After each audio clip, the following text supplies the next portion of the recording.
And we will call this meeting of the Climate and Energy Committee to order. And for the record, we do have a quorum. Let's see, first on the agenda is minutes from March 8th. Representative Kraft, have you had a chance to look at the meeting minutes from March 8th? Thank you, Madam Chair. I have and I move their approval. All those in favor say aye. Aye. I think we should have done discussion first. I did this last time too. Any discussion on the meeting minutes? We'll get it right by the end of the session. Seeing no discussion, all those in favor say aye. Aye. Opposed say nay. Motion prevails and the meeting minutes are adopted. And let's see, first we have on the agenda is House File 1135. And welcome to committee, Representative Lee. I will move that House File 1135 be re-referred to capital investment. Is that great? With that, Representative Lee, would you tell us about your bill? Thank you, Chair and committee members, for the opportunity to present House File 1135. And members, I am bringing this forward because over the last few years that I've been a member of the Capital Investment Committee as we travel throughout the state, I've seen increased requests for infrastructure that's relating to increased precipitation or rainfall. You know, in 2019, I think the theme that I could think about was requests for flood hazard mitigation or riverbank stabilization. And then in 2021, when we went on tours, it was around increased requests for stormwater system improvement because of increased rainfalls. And so with that, that's why I'm bringing this bill forward, just to have us, appropriate funds to the University of Minnesota for a grant to the Institute of Environment to conduct research on how projections of future weather trends may exacerbate conditions such as drought, elevated temperatures, and flooding that can be integrated into the design and evaluation of buildings constructed by the state of Minnesota and local units of government to reduce energy costs and to prevent and minimize damage to buildings caused by extreme weather conditions, and also to look at future weather trends and how that may weaken the ability of our natural systems to mitigate those conditions to the point where we as humans have to intervene in the form of or the redesign of the scale and operation of infrastructure that's required to address those conditions, to maintain and increase the amount of and quality of food and wood production, looking at reducing fire risk on forested land, maintain and enhance water quality, and maintain and enhance natural habitats.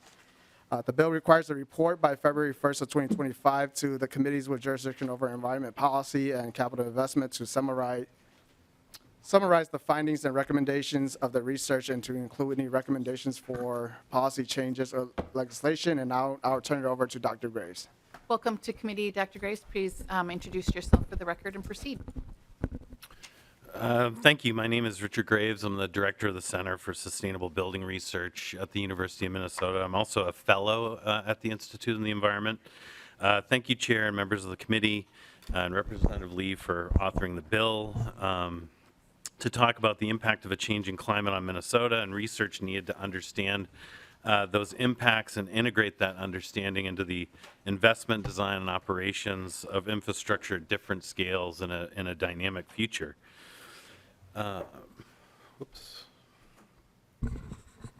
So Minnesota's climate is changing rapidly and will continue to do so for the foreseeable future. Temperatures are increasing, especially in winter, and larger, more frequent extreme precipitation events are occurring. Substantial warming during winter and at night and increased participation, including heavier downpours, already are affecting our natural resources and how we interact with them and use them. The decades ahead will bring even warmer winters and nights and even larger rainfall events, with the likelihood of increased summer heat and the potential for longer dry spells. This slide shows that in the last, between 1958 and 2012, according to this National Weather Service data, Minnesota is warmed by 3 degrees during that time period and has an annual precipitation increase of an average of 3.4 inches. Although Minnesota has gotten warmer and wetter since 1895, the most dramatic changes have come in the last several decades. Compared to 20th century averages, all but 2 years since 1970 have been warm, wet, and both, or both. And each of the top 10 combined warmest and wettest years on record have occurred between 1998 and 2020. In addition, historically, when designing buildings and infrastructure, we've focused on river flooding and moderate rainfall events. However, with the weather projections we're looking at, more intense rainstorms are putting additional stress on stormwater infrastructure beyond what historic rain events would document. And infrastructure operates at a number of scales from city, from county to city to building scales. And we've seen historically in the last 20 years from the Rushford flooding in 2007 that had over 17 inches of rain fall on Rushford to the 2012 flooding in Duluth that had, I believe it was almost 10 inches of rain. Increasingly, we have to think about flood sheds within our road and site infrastructure in addition to just river flooding. In 2018, my center did a study using some forward projected weather data to look at what are the potential impacts on sites and on buildings for future weather files. And one of the significant challenges we face is typically designers use weather data from airports that's based upon historic weather data. And at best, that data is 15 years old in the past and sometimes even worse, and doesn't document the challenges that we face for future weather files. And with some data that we used from the UK, we looked at what would some of the potential impacts for building design be with future weather, and we saw almost an increase of heat in the summer that it requires additional strategies that we normally wouldn't use in Minnesota, like sun shading, additional cooling, dehumidification, could be some potential impacts. However, that data had a lot of shortcomings, didn't have great rainfall data, didn't have great wind data, and we felt like it needed some additional review on even the temperature data. So this bill would look at applying new and emerging downscaled climate data to Minnesota. This data is coming from the agriculture weather study that the Minnesota Climate Adaptation Partnership is doing, and we can leverage that data set that's being downscaled and adapt it for the built environment, which is a great asset.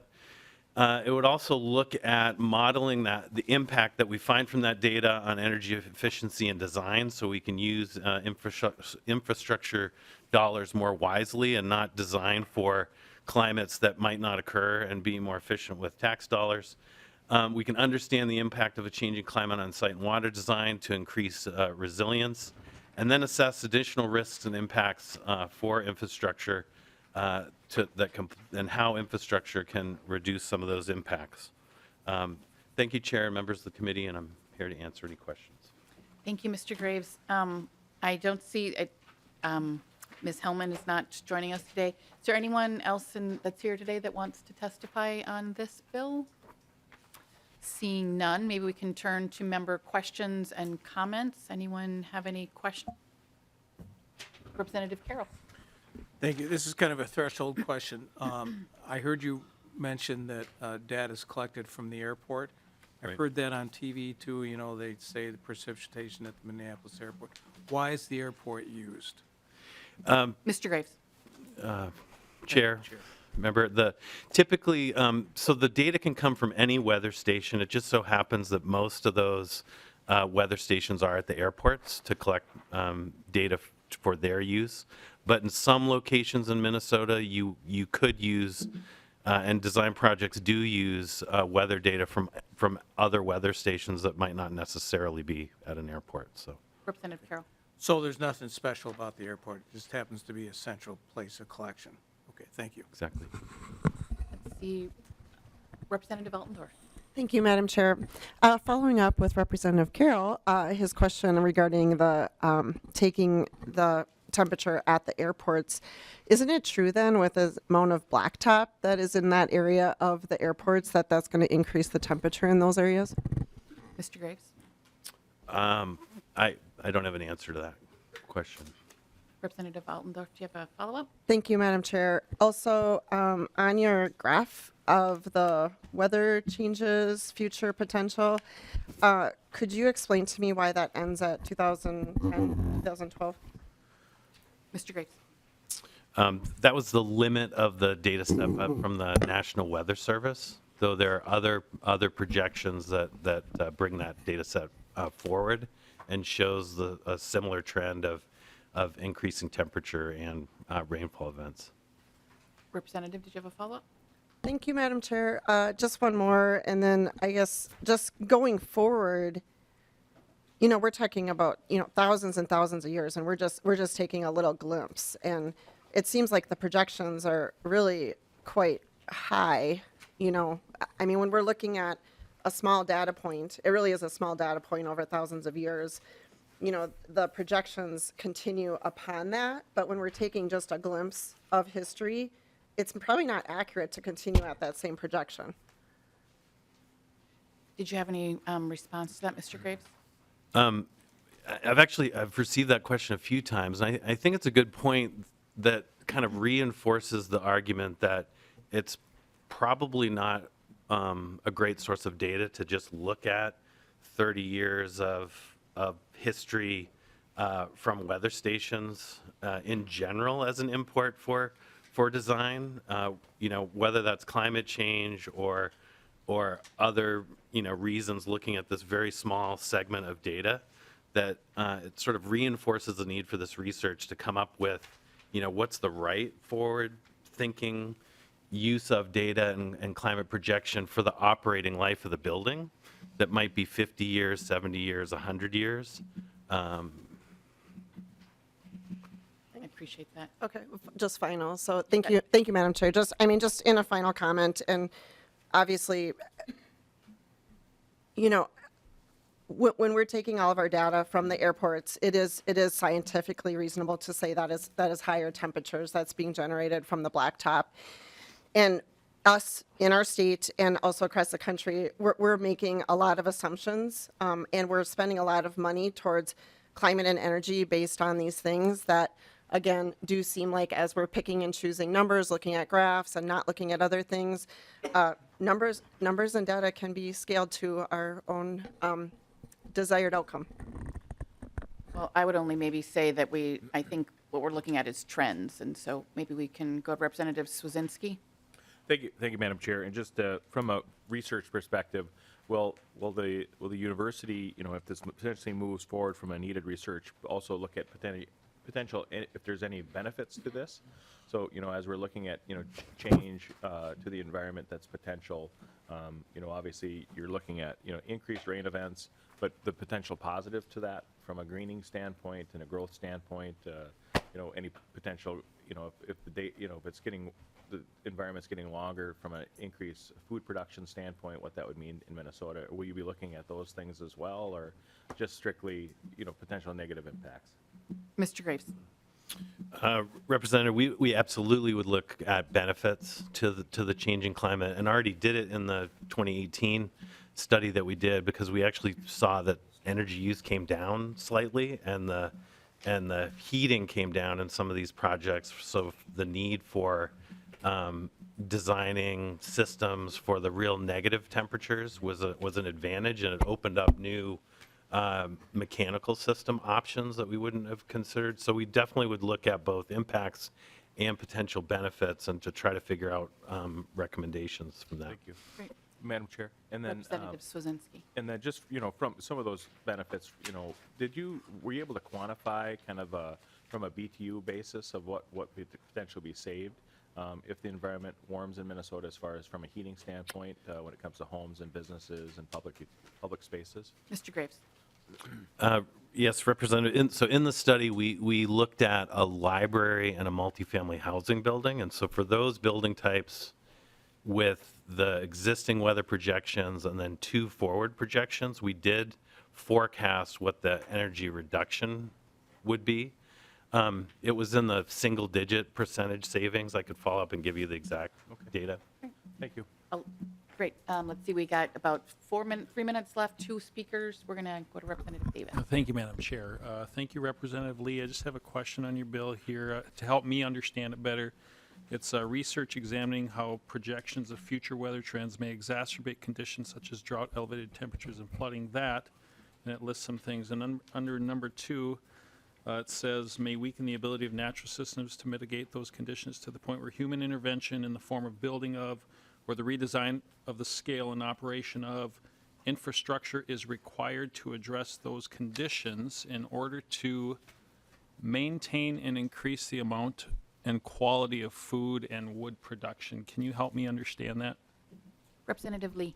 Thank you, Madam Chair, and thank you, Representative, for the question. And as we look through this and as we hear on tours and whatnot, I think the example that I could think of was the city of Wyndham talking about their request for more stormwater sewage drainage system because they are by a floodplain and because of the tiling of the agricultural land down there, there's increased rainfall. And so like the speed and the frequency of rainfall, that's why they're asking us for state dollars. And so that's why I think, kind of hitting on some of the point that the representative before asked, really looking at this holistically to see, what is contributing to our extreme weather so that we could fully understand the impact to the different requests that we are seeing for capital investment in the state.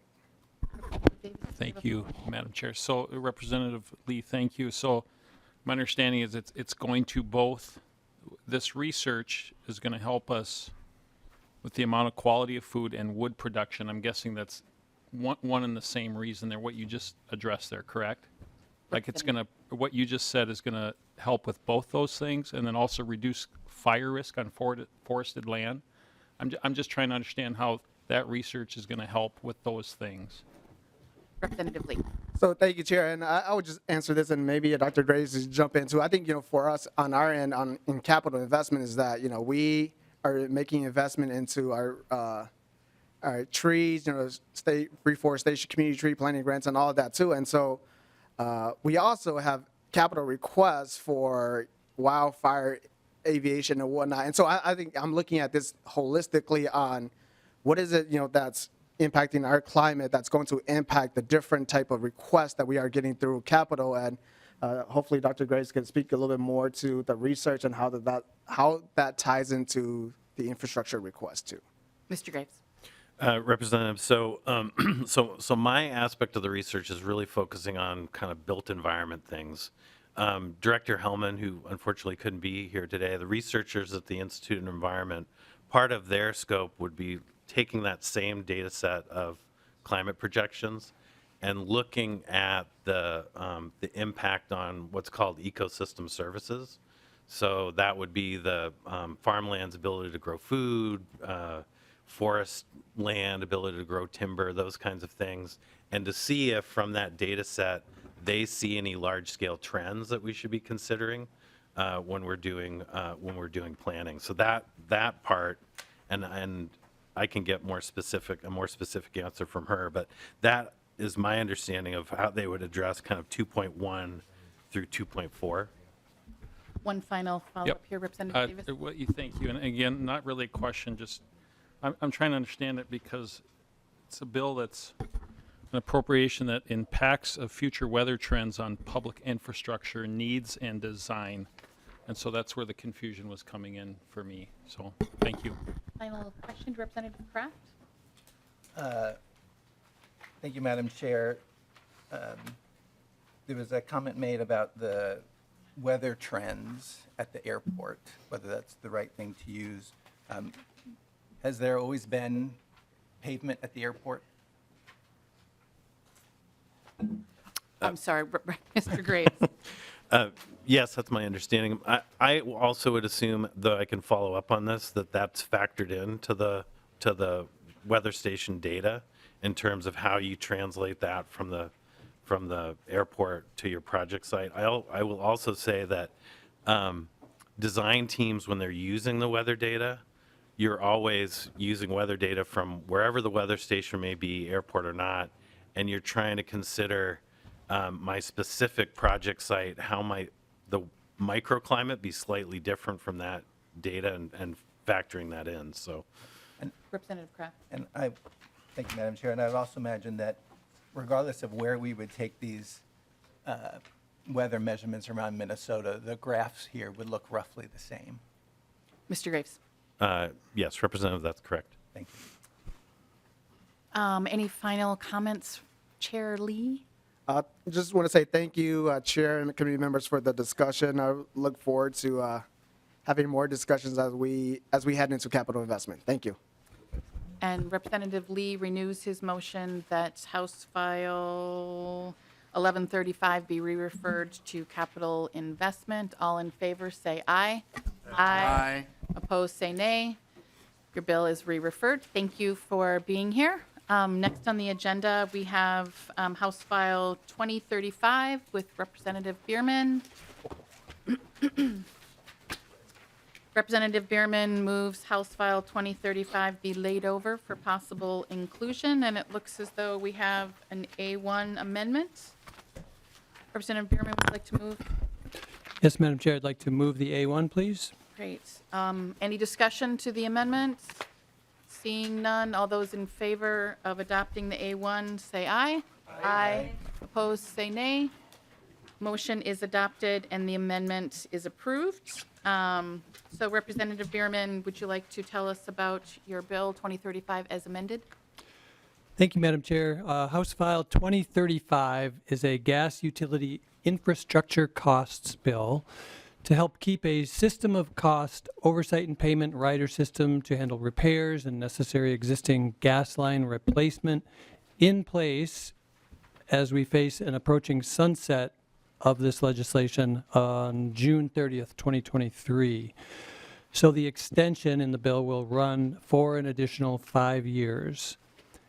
And then the bill also contains or continues to adhere to a policy of public need and public interest for approval of the certificate of need. The bill also adjusts the asset value requirements for buying, selling, renting company assets from $100,000 to $1 million. That has been in place for 50 years, so it will be updated. And then just for more details and further explanation, I would like the committee to hear from my testifier. Please, Madam Chair. Welcome to committee, Mr. Rick Evans. Please introduce yourself for the record. Proceed. Thank you, Madam Chair. Members of the committee, I'm Rick Evans with Xcel Energy. I don't usually do something like this, but I'm going to note that on Friday will be my 21st anniversary of doing this for Xcel Energy. So We'll have an anniversary. you have me to blame for whatever's gone wrong for the last 21 years. House File 2035, appreciate the committee's willingness to hear the bill today. There's actually three sections remaining in the bill. And let me just open with a little prefatory comment about what rate riders are. Ordinarily, when a utility makes an investment in infrastructure to serve their customers, the costs of that investment show up in customer bills after it goes through a fairly extensive process called a rate case, which, of course, you've all heard about. A rate case looks at all of the investments and expenses of the utility. It can take over a year in the docket in front of the Public Utilities Commission. It is very extensive and detailed. It generates a lot of public input. Interveners come in and offer input on those. So it's a somewhat time-consuming process. There are some investments which the utility makes, which over the years the legislature has determined are significant enough, important enough to be done more rapidly. And so in order to encourage that, the statute provides what are called rate riders. So what riders do is allow utilities to take certain discrete kinds of investments that are defined in the rider and incorporate those investments into customers' bills without having to go through the full-blown rate case. And the bill today deals with two of those riders that are currently in state law that we're making, I think, modest changes to, and in the one case extending the rider in order to preserve this tool for utility investments. The purpose of riders is to avoid the delay in the investments that might be occasioned if they had to wait for a rate case to come along, and also to reduce the number of rate cases so the utilities, or so the Public Utilities Commission and the utility are not having to have that rather extensive procedure as often. In the case of a rider, the PUC exercises the same oversight for the prudence of the investments, the reasonableness of the costs, but they don't need to do the full-blown rate case looking at all of the costs across the board in these investments. So House File 2035 amends 2 of the riders. What is now Section 1, it was Section 2 before the author's amendment today, deals with the transmission rider. This rider has been on the books since the early 2000s. It allows utilities to make investments in improving the transmission grid without having to necessarily wait for rate cases and to go through the rate case process for those investments. Just as in the early 2000s, we have a continual need to upgrade and update the transmission grid, and so this is a valuable rider for utilities to use. The statute that has been on the books since the early 2000s provides certain standards for the Public Utilities Commission to approve investments that are brought to it under this rider process. In 2014, there was an amendment added to the transmission rider statute, and I'll read it for you so you know. So these are new investments that, as of 2014, could be included in the rider statute. It is investments that are necessary to modernize the transmission and distribution system by enhancing reliability, improving security against cyber and physical threats, by increasing energy conservation opportunities, by facilitating communication between the utility and its customers through the use of two-way meters, control technologies, energy storage and microgrids, technologies to enable demand response, and other innovative technologies. When that amendment was added in 2014, the statute did not change the standards that are given to the Public Utilities Commission for approval. And yet those standards, which were really designed for the transmission system, don't apply neatly to the kinds of innovative ideas that were included in the statute in 2014. So what House File 2035 does is adds a line, I think it's at line 3.6 in the statute, in the original before the amendment, and it adds a standard for those investments that are made in those items that I just read will be approved by the public, could be approved by the Public Utilities Commission if it finds that they're in the public interest.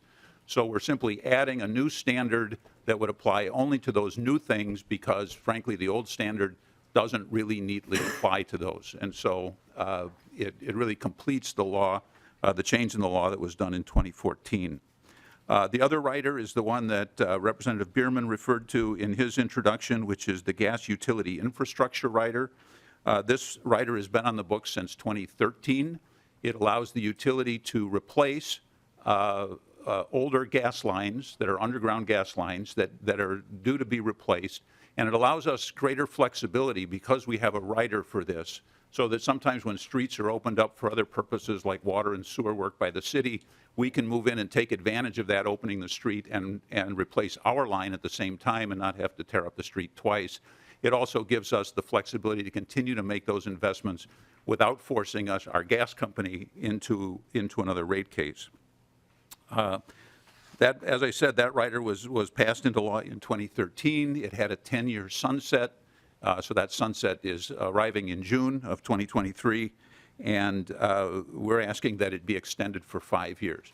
The reason to have a sunset is because the gas utility is under a great deal of scrutiny in terms of how long are we going to have a gas utility and what changes might come in future years, and so this allows it to come back to the legislature again in 5 years for the legislature to look at the rider and the way it's working in the gas system and reevaluate and make sure that it's still appropriate.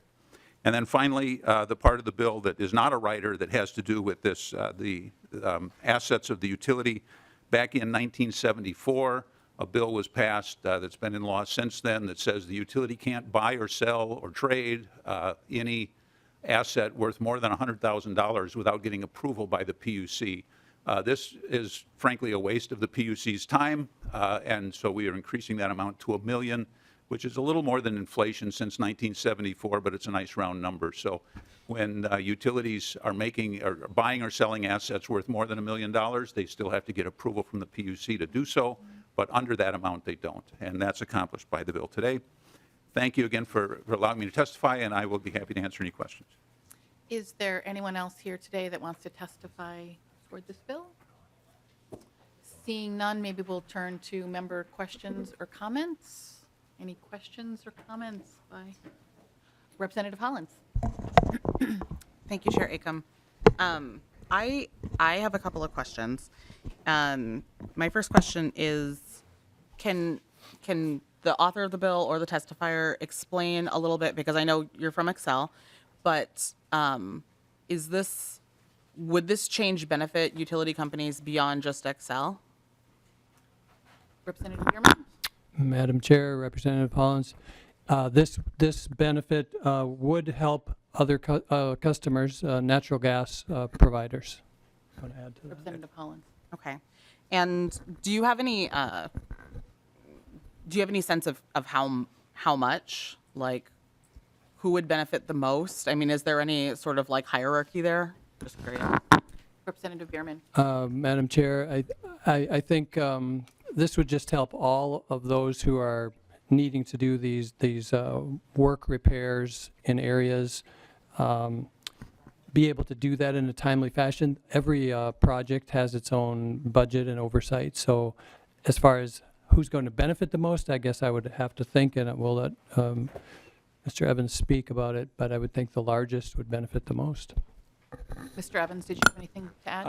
I can just add, Madam Chair, I believe it's true that Xcel Energy uses the gas utility infrastructure rider more than the other gas utilities serving the state. We are the second largest gas provider here, and I shouldn't speak for my our related or not related our the other company, CenterPoint. I believe they do rate cases more often than we do, rather than doing the riders, which is why I think we use it more than they do. But don't quote me if they say it's different. They obviously know. As far as the transmission rider is concerned, all of the utility companies own thousands of miles of transmission and are building thousands of miles of transmission, so they would all be able to use this rider the same. Representative Hollins, any? Thank you. Yeah, just one. I appreciate that, because I'm still learning. So I guess my final question is this as an extension for 5 years, which I'm inclined to support, but what guarantee do we have that it's not going to come back up in 5 years asking for another extension? Like, at what point are we going to say, this is really going to be sunset?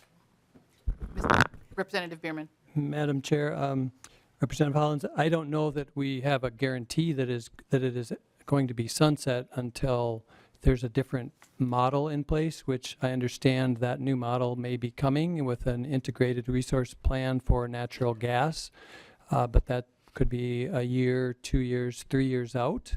In the meantime, this should get us through that, and we'll be in a new era. Representative Swazinski. Thank you, Madam Chair. And just looking at your amendment, where you obviously add $1 million, even though we're at, I think what we're at, $100,000, moving it to $1 million, it still seems potentially low as a number.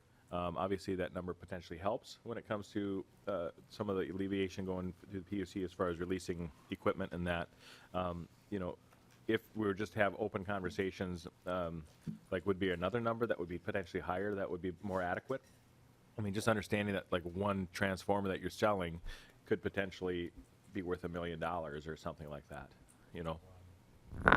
Madam Chair, Representative Swazinski, that's a good question. I don't know the appropriate number, but we'll ask Mr. Evans and see what he thinks. Mr. Evans. Madam Chair, Representative, the history of this, we actually brought this bill last year, and our proposal was $5 million. We dealt with a lot of stakeholders that had an interest in this, and we negotiated with them. We worked out an arrangement with them, and this was actually in the conference committee report last year at $1 million, and that's, we've reached an agreement with the stakeholders that that's the appropriate amount. Of course, some people would like it to be higher and some people would like it to be lower, and so we hit that number. Representative Swazinski. Thank you, Madam Chair. And yeah, it just seems like, if you're trading in some old work trucks and you got a fleet of 30 trucks you're trading in, you could potentially be over this number, just doing a common deal, replacing pickups or service trucks. So, I think, we could be, as a committee, potentially open to a higher number. Obviously, we're not in the majority, but, our goal is not to make more work for, getting rid of old things. And then just from a standpoint of sunsetting, there's been a lot of bills passed to get rid of sunsets, to say, do we need to come back and visit this in 5 years? Like the historic building tax credit. I know that the bill that's moving forward, that's essentially eliminating any sunset period, and we routinely go back and visit that so that we can actually have a chance to look at it to see if it's still meeting the goals that we're trying to set and whatnot. And I think, to potentially eliminating all those sunsets, I think we should have a lot of rules that we have sunsets on at state government. So. Any closing comments, Representative Bierman? No, Madam Chair, just hope you will move to support the bill. Thank you. Great. With that, the bill is laid over. Next on our agenda, we have House File 2169, Representative Stephenson, who's making his way to the table.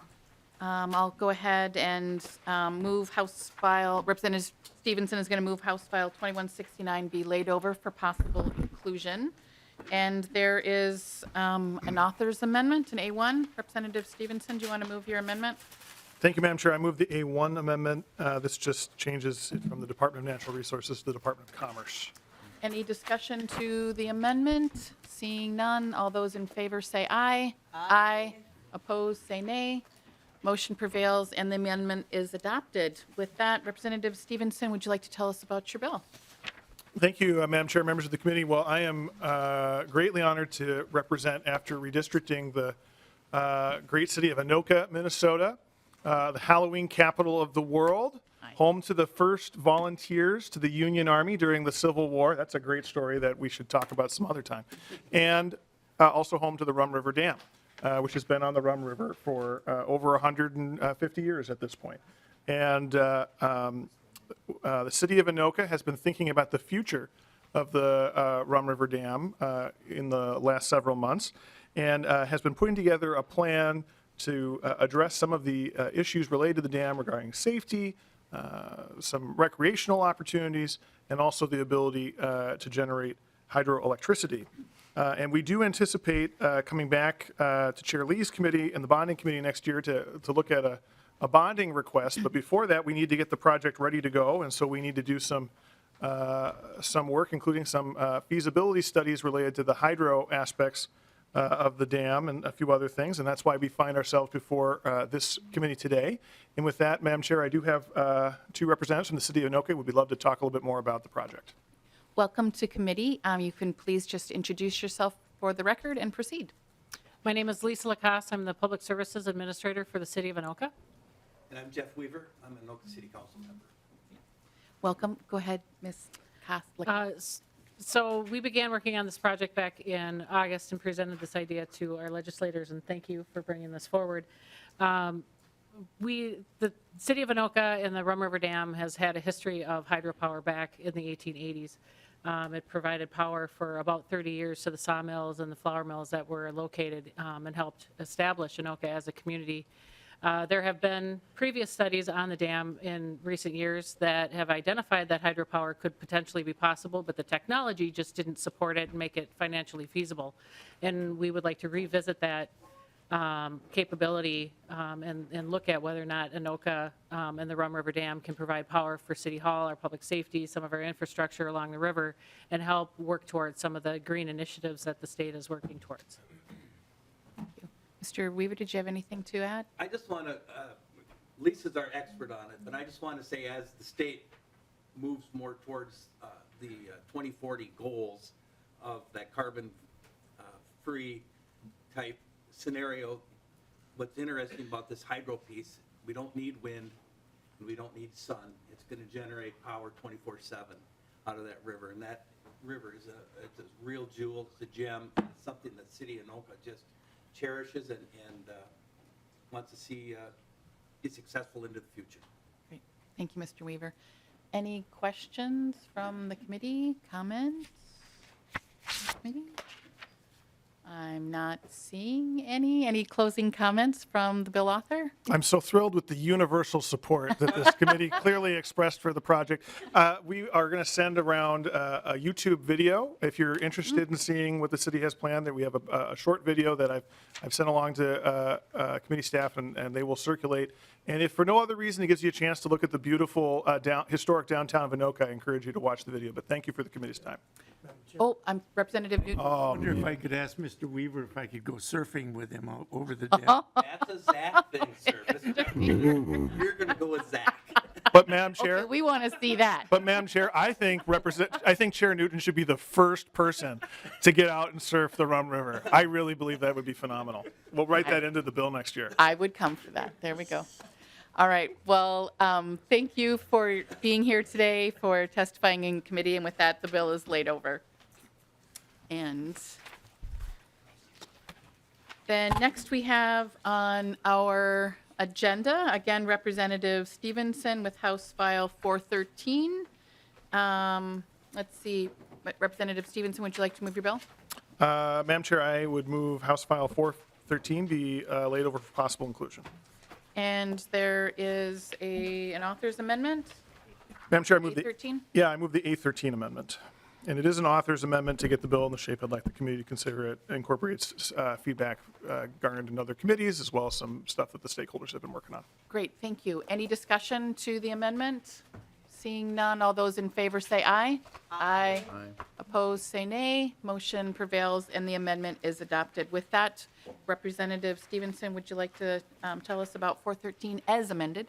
Thank you, Madam Chair, members of the committee. House File 413 is a bill related to electric vehicles in the state of Minnesota.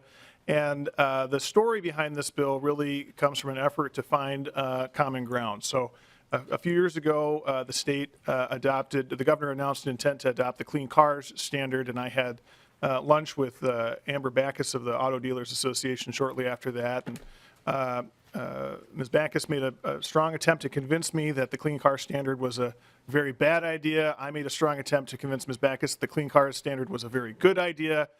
Neither of us were successful in our efforts, but we agreed that it would be a good idea to work together to try and see how we can help move Minnesota forward, knowing that the Clean Car Standard was coming. And so this bill represents an effort to smooth and speed the transition that is occurring to the electrification of transportation. And it's important to say that that is something that's happening in not just Minnesota, but around the country for market reasons. I mean, you can see as auto manufacturer after auto manufacturer is announcing plans to discontinue internal combustion vehicles and move more and more to electric vehicles, where the marketplace is headed. What we want to ensure is that consumers and dealers in Minnesota have the opportunity to enjoy that transition, to participate in that transition, and to not be left behind in that transition. So the bill contains a number of provisions, including updating, I should say, the existing preference in state law related to motor vehicle purchases.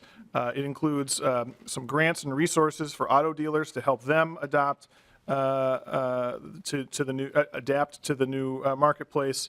It includes a rebate program for electric vehicles. And last, it includes new provisions related to our electric utilities, asking them to create transportation electrification plans and bring them to the PUC for approval so that we can ensure that there's adequate charging technology and other resources around the state. And with that, Madam Chair, I know there are a couple testifiers, and then I'd be happy to answer questions. Great. First, we have Carolyn Behringer with Drive Electric. Welcome to committee, Ms. Behringer. Please introduce yourself for the record and proceed with your testimony.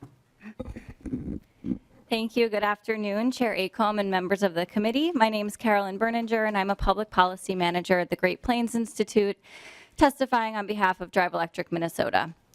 Drive Electric Minnesota is a partnership of automakers and auto dealers, electric utilities and cooperatives, local and state government, corporations, and non-governmental organizations that's working to accelerate EV adoption in Minnesota. Transportation electrification is a key strategy to reduce greenhouse gas emissions in Minnesota's highest emitting sector and to improve air quality and public health. Electric vehicles also make financial sense given their low fuel and maintenance costs compared to gas-powered cars. But despite these benefits, Minnesota has fallen behind other states in electric vehicle adoption, and electric vehicles and their charging infrastructure are not readily available to all Minnesotans today. House File 413 contains key strategies to address main challenges related to advancing EV adoption, from reducing the upfront cost of both new and used EVs through financial incentives, deploying cleaner vehicles in the state fleet to help meet state electrification goals, and promoting investments by electric utilities alongside continued private sector investment in charging infrastructure. Drive Electric Minnesota supports House File 413 and thanks Representative Stephenson for carrying this legislation. Thank you. Thank you, Ms. Berninger. Sorry about your name. I got it wrong the first time, but I got it better this one. Next, we have Amber Backhouse with the Minnesota Automotive Dealers Association. Welcome to committee. Please state your name for the record and proceed. Certainly. Thank you, Madam Chair and members. Excuse me. I'm Amber Backus with the Minnesota Automobile Dealers Association, representing 350 franchise new car dealers located in communities across the state. And we're grateful to Representative Stephenson for bringing this bill forward and to the House, which has included parts of this in its omnibus bill the last two bienniums. So hopefully the third time will be the charm this year. Our members are gearing up to sell more electric vehicles as the market is moving that way, and we're going to be essential to the transition as franchise dealers across the country have sold over 99% of the nation's 283 million vehicles on the road today. To date, the state's policy is focused on providing more electric vehicle supply. Clean Cars Minnesota, which takes effect next year for 1 year, will require that approximately 7% of the vehicles for sale in Minnesota be electric. That's almost double the amount of electric vehicles that sold in Minnesota in 2022. House File 413 addresses the demand side of the equation by prioritizing electric vehicles in the state fleet when they can provide the capabilities needed and the cost of ownership isn't more than 10% higher, making electric vehicles more affordable through a consumer rebate program, and helping more dealers be qualified to sell electric vehicles. I'd like to speak more specifically to the consumer rebate and dealership grant pieces of the bill. While the expectation was that there would be price parity between electric vehicles and gas-powered vehicles by 2025, COVID-induced supply chain disruptions and skyrocketing mineral prices have caused the gaps to grow. Meanwhile, through the Inflation Reduction Act, the feds have limited the number of vehicles that will qualify for the $7,500 federal tax credit by imposing mineral sourcing and assembly requirements, putting EVs further out of reach of the average consumer. The $2,500 rebate, or $3,000 for lower-income Minnesotans, contained in Section 6 of the bill will help overcome the price disparity and be a boon to EV sales. The experience of other states with robust incentives to reduce the upfront cost of EVs has borne this out. Similar programs have seen EV sales double upon their enactment. And this approach is overwhelmingly supported by Minnesotans, over 70% of both Democrats and Republicans, and can help drive demand, bringing more EV options and leading to lower costs. EV prices are also higher because not all dealerships are eligible to sell electric vehicles. They must be certified by their manufacturer to do so, and this is becoming an extremely cumbersome and costly process. For the first-generation electric vehicles, like a Chevy Volt, a dealer's cost to become EV certified were around $15,000 to $25,000. With bigger electric vehicles and higher capacity batteries now on the market, that number has increased 20-fold for some makes, with dealers required to make investments of $250,000 to $500,000 to install more expensive Level 3 chargers and lifts. This past year, Ford unveiled a new program requiring dealers to invest either $500,000 or $1.2 million if they wanted to continue selling electric vehicles. That steep price tag caused over 1/3 of Ford dealers nationally to opt out of the EV market, as their performers showed they wouldn't recoup the huge investment costs. Section 7 of the bill establishes a program that will allow franchise dealers to apply for grants of up to $40,000 to help them purchase the infrastructure required by their manufacturers to become EV ready. These dollars will help make EV certification more accessible to smaller dealers by helping to alleviate some of their financial risk. And additionally, since dealerships are located on high-traffic highway corridors in all corners of the state, more EV-certified dealers means more access to charging stations by the motoring public as they cross Minnesota. We also appreciate the adoption of the A13 amendment. Exclusively using general fund dollars instead of a mix of general fund and RDA will make both the consumer and dealership programs easier to administer. And frankly, the majority of our dealerships who need assistance becoming EV certified are smaller rural dealerships located outside of Excel's service territory. So with the $17 billion surplus, this is a great use of one-time dollars to help the market meet the Clean Cars mandate by increasing consumer access to electric vehicles, bringing lower prices and reduced emissions to Minnesotans. And I'd ask for your support of House File 413. Thank you very much. Thank you for your testimony. Next, we have Mr. Jim Pearson with Xcel Energy. Welcome to committee. I think that's the first name I got right. So my apologies to everybody. It's actually Pearson. Welcome to committee, Mr. Pearson. Well, good afternoon, members of the committee. I am Jim Pearson from Xcel Energy. I appreciate the opportunity to provide a few brief comments in support of House File 13 and add our voice to thanking Representative Stephenson for again bringing this forward. Specifically, we worked with Representative Stephenson on Section 5 of the bill. And I just wanted to, again, briefly highlight a couple of things about what that section does and also call out what it does not. Starting with what it does not do is it does not produce any chargers per se. With that language, utilities are not being authorized to go out and install chargers. What it does do, however, is establish a process with the Public Utilities Commission for public utilities to come forward with plans to do that. We feel that that is an appropriate mechanism to establish because, as you've heard, the market is moving in this way from the OEMs and the dealers and utilities, and establishing a process that really outlines how to go and make these infrastructure investments over what period of time, how aggressive to be, and how we do that in accordance with state targets, goals, administrative rules, whatever the case may be, is a good process to use in our view. To give you an example, the commission has asked utilities to be doing this. Utilities have brought proposals forward. There is a lot of comment that comes through that, and I think by allowing that process, clarifying the process, you get a better result. And the commission uses a variety of different tools to really make sure that it's a robust, engaged process where different folks from different sectors, as well as different viewpoints, whether that a ratepayer viewpoint or utility viewpoint or what have you, all get a voice in that proceeding. And I think by doing so, you end up with a better outcome. So again, we thank Representative Stevens for doing that.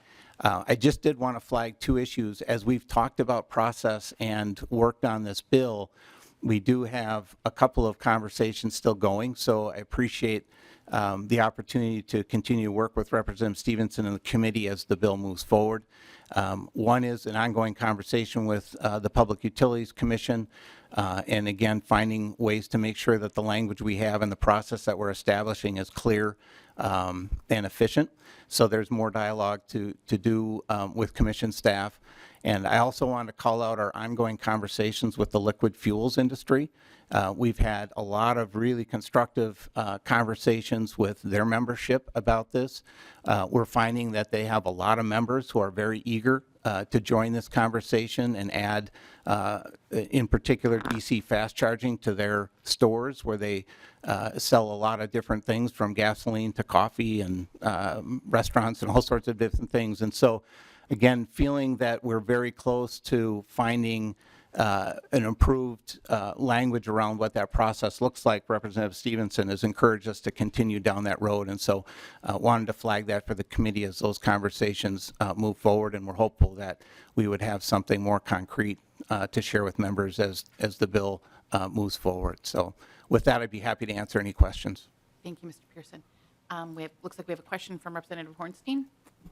Thanks, Madam Chair, and thank you, Representative Stephenson. This is a great bill. I strongly support it.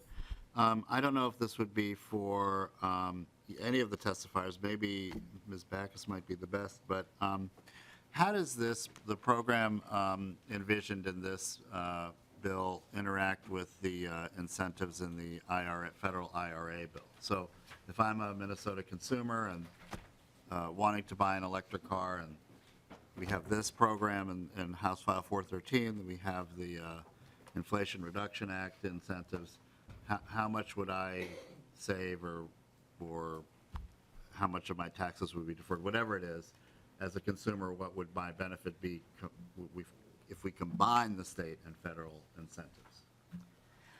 Thank you, Mr. Chair. Or, gosh, I don't know what's wrong with me today, Madam Chair. I'm sorry. I need some coffee or something, Madam Chair and Representative Hornstein.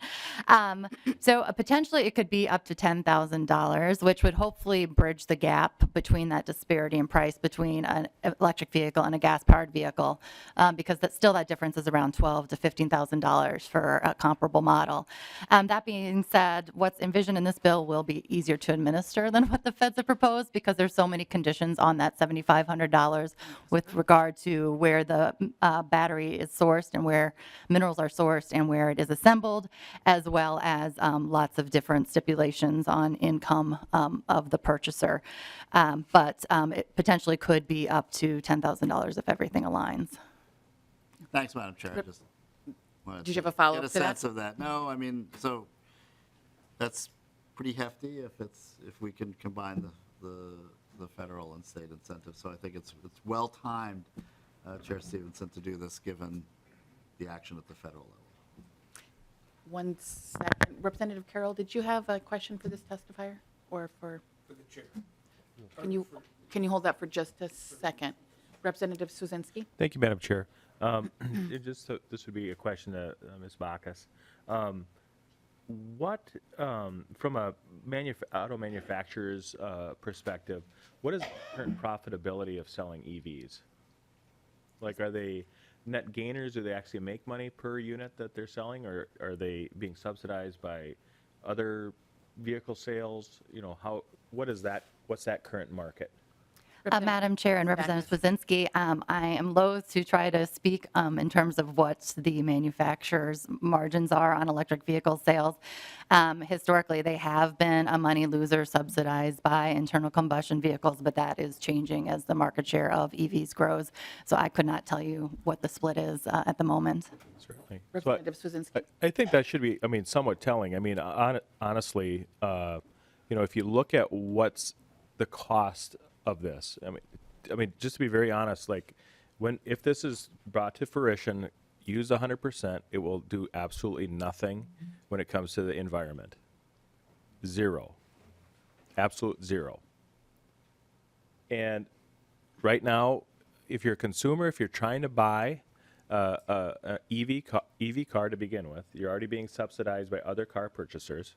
Now we're asking ratepayers and taxpayers to subsidize the purchase of the vehicle.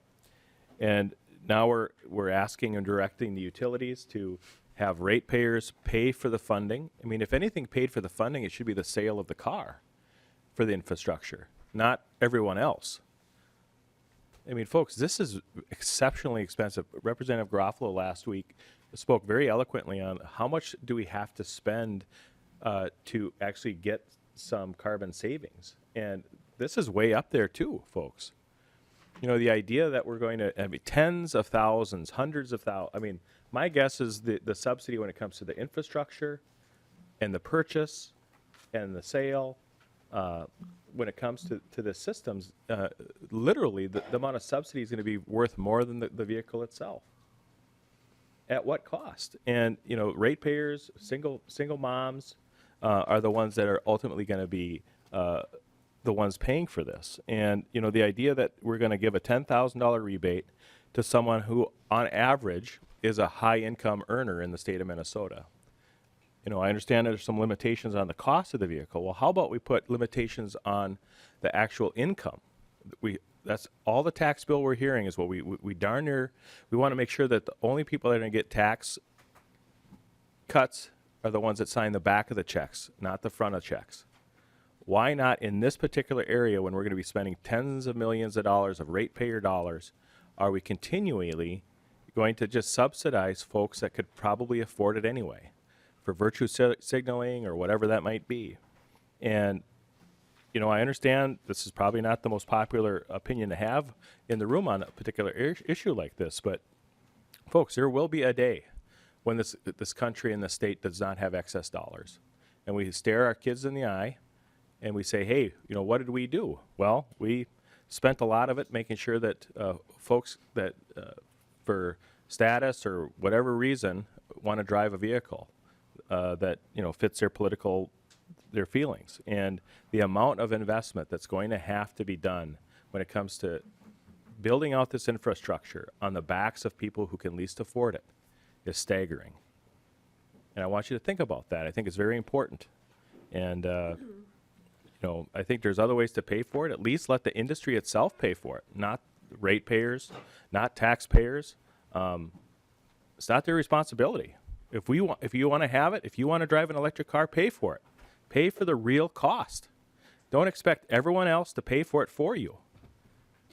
Representative Stephenson, I bet you have a response to that. Yeah, I do. And, you know, I hear Representative Swazinski's argument, but what I would say is that this transition is happening, okay? The fact of the matter is I don't believe that the auto manufacturers would be switching entirely to electric vehicles and away from internal combustion vehicles if they didn't think they could make money off of it. If they needed internal combustion sales to subsidize electric vehicle sales, I don't think you'd see big car manufacturer after big car manufacturer shut down the internal combustion marketplaces, which is what we're seeing right now. When Ford released their electric pickup truck model, there was instantaneously a wait list that was several years long. You know, automakers make money off of electric vehicles. I think there's pretty clear evidence for that. And it is a big transition. It's a big change, and there's costs associated with that big change. Anytime we see a huge change in the way that society operates, as this change is, there are transition costs associated with that. And the question is, how can we as a state manage those costs so that the most Minnesotans benefit? And we want people to be able to have electric vehicles, even if they're not high income. Representative Swazinski asked about why are we subsidizing vehicles that are primarily purchased by wealthy people? Well, it's because we want people who are not wealthy to be able to buy them. We want everybody to be able to have access to these vehicles, not just Representative Garofalo, you know, and myself. I have one too, you know. But that's the point, is to make it available to more people across the entire state. So there aren't winners and losers, so we all win. That's the whole point. Representative Carroll. Thank you. This question's for Chair Stephenson. I appreciate that this is limited. It appears to be limited to purchases by the state fleet. Is that correct?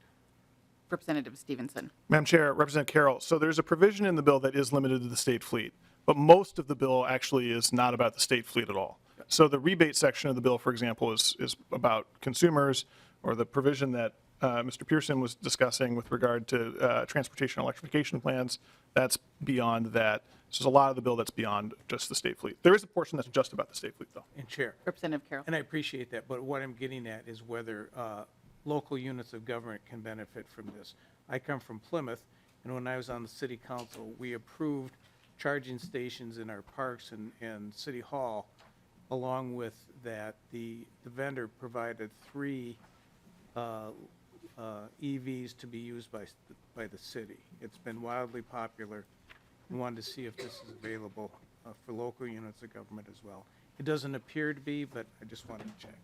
Representative Stephenson. Madam Chair, Representative Carroll, so a local unit of government could benefit in a number of different ways. One, a local unit of government could partner with, could participate potentially with the utility on a transportation electrification plan, depending on if that's how the plan came together to, for example, have more charging stations at city properties. That's something that a utility could work with the city on.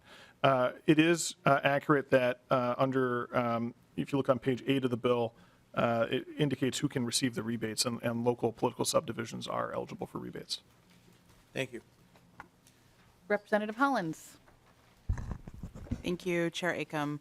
and thank you, Representative Stephenson. I am going to support this bill. I mean, I like it, but I think that I would be really remiss if I didn't note that it doesn't really matter how much a rebate is. Most of the people in my district are not going to benefit from this, and like an electric car is just totally out of the question for most of the people. And for that reason, although I don't think that means that we should not be doing this, I think that means that we also need to invest in our public transportation systems, our rail systems, because for the individuals who will not benefit from this, the electrification is still something that is absolutely moving forward.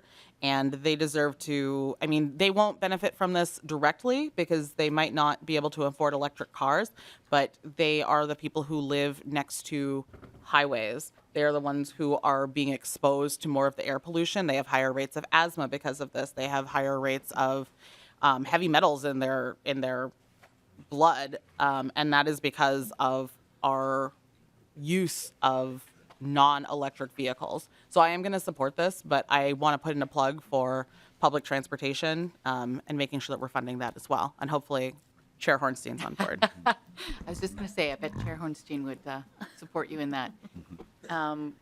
Let's see, Representative Altendorf.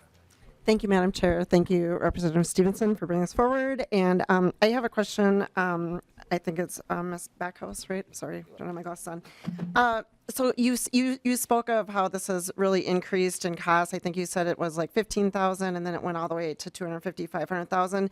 Do you see that price like leveling out? Is it going to go down? Is it going to keep on increasing? So I have two questions. So that is one question is, you know, as the demand of these continues to raise, and I mean, that's a very, very dramatic increase in prices that we're seeing. Are you seeing this level out or decrease? That's one question. And then the second question is the same for cars. As the market is driving to the electric vehicles, are we seeing that increase or decrease in that price? Ms. Backus. Thank you, Madam Chair, and Representative Altendorf. With regard to the requirements for dealers to be EV certified, I'm hoping we see that level off soon. I think part of it is just a big advancement in the battery technology. Those first generation batteries are much smaller with ranges of, maybe 90 miles to the charge, and now we're seeing much bigger batteries that can go 300 miles to the charge, which would be comparable for range on a gas-powered vehicle. So I think that should hopefully level off. With regard to the price themselves of electric vehicles, we're in sort of strange times right now. COVID disrupted a lot, so things are getting, I think, back on track, and those prices should go down eventually. We've just had a lot of market disruption in the last couple of years, which has made things sort of wonky. Any follow-up, Representative Altendorf? Yes, thank you, Madam Chair. And then Representative Stephenson, I have a question for you too. As far as you said in your testimony just a little bit a while ago that, we don't want to create winners and losers, but then to Representative Holland's statement, we are creating winners and losers with this. Can you speak a little bit about, just how, as a government entity, how can we justify putting this much money towards this when the market is really not ready for it? It's not driving it, because if it was a good idea, we wouldn't have to subsidize it at such a high level. The government wouldn't have to. Chair Stephenson.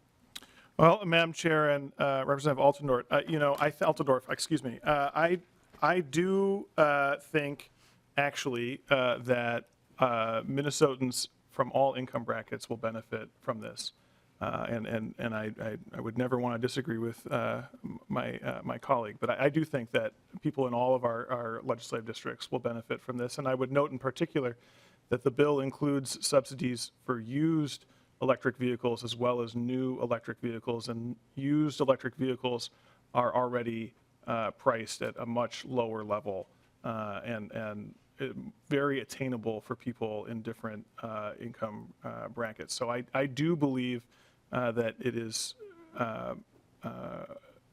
beneficial to people all over the state and all the different income levels, which again is the point of the bill, is to help have people of all different income levels and all different geographies benefit from this transition, to not just have it be people who live in wealthier communities or more connected communities that perhaps adopt charging technology sooner, or have a dealership that's able to be on the front end of this transition as Ms. Backus told you, they anticipate that most of the dealership training and grants will go to more rural communities.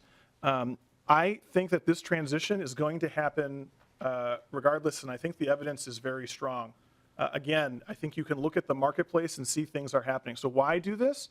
Because it's an effort to make the transition smoother and faster, particularly for people and in areas of the state where it won't happen as quickly. If we do nothing, we're going to see more and more and more electric vehicles on our roads. That has been happening already. That will continue to happen. The question is, who will have access to those electric vehicles? Which dealerships will have them? Will they have the tools to have them? Where will the charging technology be? And we want to try and have that all over the state and for all people. That's what the bill is about. Representative Altendorf. Thank you, Madam Chair. I think, we discussed, you said that the automobile,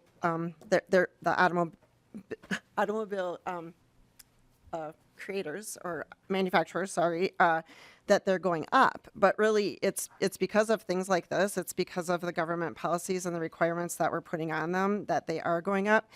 And then I would just like to speak to, I think it was just in the Star Tribune that in the winter, we're really struggling, Minnesotans, with batteries and charging. And could you speak a little bit about that problem that you're seeing? I don't know which one of you would like to speak about that. Chair Stephenson? Yeah, I'm happy to take that, Madam Chair, Representative Altendorf. Number one, on the battery component of it, it is true that electric vehicle batteries do lose range in the winter months. But even with the newer vehicles have such immense range, 300 plus miles, that even when you subtract 20% of that, 25, 30%, which that's pretty extreme, but it can happen, then you're still going to be able to drive, certainly on your daily routine, for the vast majority of Minnesotans. The range on my used Nissan Leaf, which I bought 4 years ago, on a sunny day is 100 miles, and on a cold day is closer to 70, 75 miles. And I am fine commuting from my home in Coon Rapids here to the Capitol, which is a decent commute. I mean, for here in the Twin Cities. It's a half hour, 35-minute commute, pretty typical for a suburban person. So it works. And I've had it for 4 years, and I've never had a difficulty with it. And I just have to go back and disagree with you when you say that the reason why there's demand is because of government programs. Those car dealerships that we keep, or those car manufacturers that we were talking about, who announced they are making the transition, they did it before this bill was passed. Obviously, we haven't done it yet. They did it before the IRA passed, the Inflation Reduction Act passed. It's the market that's leading the transition, and because this is better technology. Representative Ream. Thank you, Madam Chair, and thank you, Representative Stephenson, for bringing this bill forward. I had a couple questions, and I know you're going to get a lot of questions about this too, but in terms of stacking this rebate on top of the rebate that you might be eligible for in the IRA, could you talk a little bit about that? I know with the IRA, I think there's an income level at which you need to qualify to be able to get the credit. And is there anything in this bill that would limit it to a certain income level? And then the second question is about, is there a cap on this? Because if I read this correctly, is it a cap for 23 and 24? Do you have the amount of appropriations capped? Chair Stephenson. Madam Chair, Representative Ream. So what we do, the A13 amendment changed the funding on the bill. To get to your second question first, and you can see that on page 2 of the amendment, down starting on line 220 or 221, excuse me. And what we did was we moved it. What we had before was $10 million coming out of the general fund and $10 million coming out of the RDA, and then if you lived in the XL territory, your rebate would have been funded by the RDA. If you lived outside of it, it would have been funded by general fund. We're just switching to an all general fund approach and $30 million. And so in terms of a cap, it would be, when that money is exhausted. It's not an ongoing appropriation. It's a one-time appropriation. The design of the rebate program, which predates, we designed this bill, as I think a couple people have mentioned, has been around for several years now, so it predates the Inflation Reduction Act program. And when we designed it, we were looking to achieve a few different goals, but one of which was simplicity of administration. We wanted dealers and the department to be able to do this very easily, and critically to do it at point of sale, because there's a lot of research that shows that these rebates are not nearly as effective if it's something that people have to come back to later and claim. You want it at the point of sale. So we did not include income restrictions. Instead, what we did was limit the value of the car that it can be applied to. And in doing so, we were trying to make it very easy for the dealers to administer, to make sure it happens at point of sale, because that makes the program a lot more successful. Representative Ream, did you have a follow-up? Thank you, Madam Chair, and thank you, Representative Stephenson. Yeah, and I see that there's limits on no more than one rebate per resident per household and no more than one rebate per business entity per year. So, I mean, I do appreciate your response, and I appreciate that. Thank you. And a final question from Representative Hollins. Okay, sorry. Thank you, Madam Chair.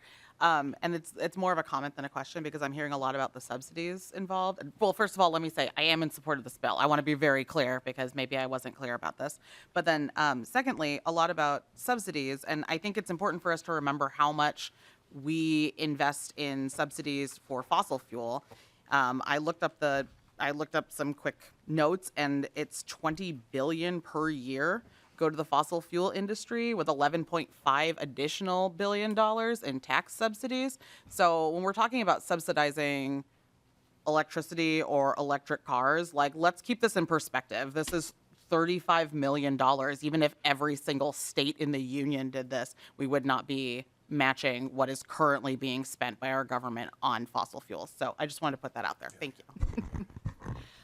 Seeing no further discussion, Chair Stephenson, would you like to close? Thank you, Madam Chair. I appreciate the committee's time, and it's been a good discussion, and I hope that you'll include it in your omnibus bill. With that, the bill is laid over, and we are adjourned for today. See you all tomorrow.